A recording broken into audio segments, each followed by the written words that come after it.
বাগবাজারের বসুবাটি। বাংলার প্রথম civil engineer নীলমণি মিত্র তার নিজের ডিজাইনে তৈরি করেছিলেন 1878 সালে, এবং তা হয়ে ওঠে তদানীন্তন বাংলার এক প্রাণবন্ত সাংস্কৃতিক এবং রাজনৈতিক আন্দোলনের কেন্দ্র।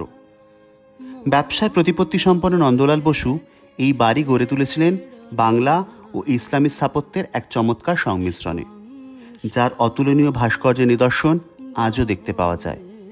এখানে ছিল একটি ব্যক্তিগত চিড়িয়াখানা, ঘোড়াঘর ও উদ্যান। এই বাড়ি সাক্ষী ছিল হাজারো মানুষের আসা যাওয়ার। রামকৃষ্ণ পরমহংসদেব প্রায়শই আসতেন এবং হতো আধ্যাত্মিক আলোচনা।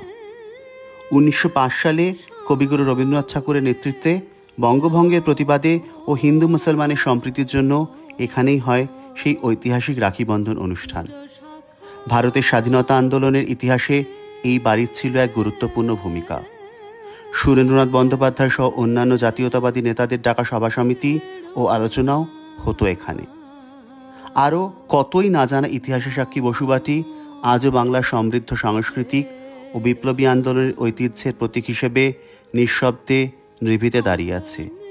এই তো আমাদের বাংলা ও বাঙালির ইতিহাস, কলকাতার বসুবাটির ইতিহাস।